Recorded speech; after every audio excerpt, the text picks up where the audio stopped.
So in the interest of time, because I know you have to get off in a bit, I wanted to fast forward about a decade, and I needed to ask you about the JFK and Timothy Leary connection and Mary Pinchot connection, because you write about Mary Pinchot, who's a close friend, rumored lover of Kennedy, and Mary Pinchot approaches Timothy Leary apparently about obtaining LSD for a quote unquote public figure.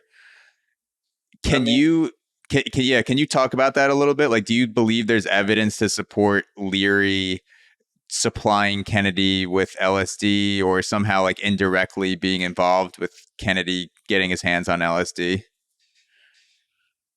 Well, I mean, it seems to be a fact that Pinchot visited Leary and asked for LSD for a very important person.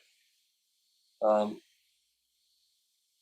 it is a fact that she was a close friend of John F. Kennedy and was seen smoking weed with him in the White House. You don't really see if someone is using LSD because they just take, a paper or something. And that's easy to hide, so no one would notice if Kennedy was tripping on LSD in the White House. But there's also no evidence. She could have used it with another very influential friend.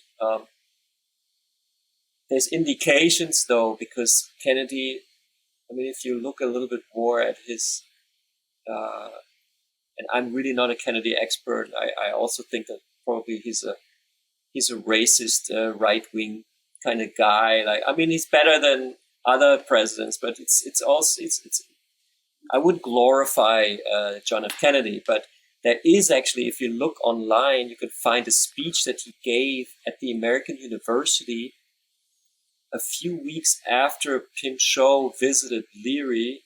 So if it really was, if she really gave JFK Leary's LSD, it's an interesting story, because during that speech, like, he speaks about making peace in the world and all that that contest with the Soviets about who has the most weapons is just ridiculous, and they should stop it. It's $1 billion waste, and we're all like the same people, and we're all, we're caring for our children, and we should, communicate. Like, he was really giving like this hippie-esque peace speech. And it was a big speech. I mean, at the university, it was a big event.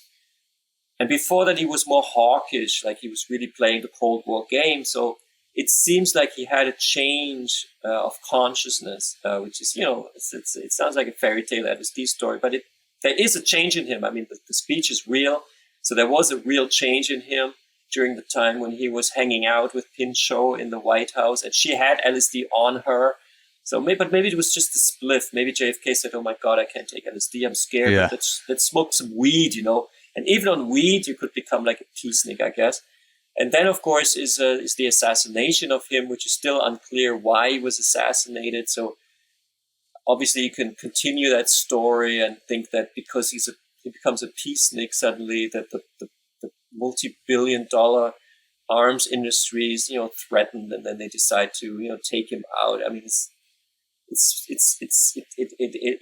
goes into I guess you call it conspiracy theories, or but it's also fun to think about it. It's fun to imagine JFK taking LSD in the White House and then suddenly realizing, what am I doing here? This is insane. We must stop this. This is the wrong way to go. So maybe he was really very much ahead of his time and intolerable for the system. Because that makes a lot of people jobless. That would create a completely different world, a psychedelic, peaceful world. That's what we all yearn for, but what the capitalist process actually doesn't allow. So it makes all the sense of the world that, yes, he took LSD and that's why he was assassinated. Yeah. But there's no proof for it. It's just a story. Like you said, it's fascinating to speculate about, even if there is no direct evidence or correspondence between Leary, Pinchot, and Kennedy. The timeline that you pointed out, where Kennedy goes from the Cuban Missile Crisis and he's a supporter of arms buildup at the end of 1962.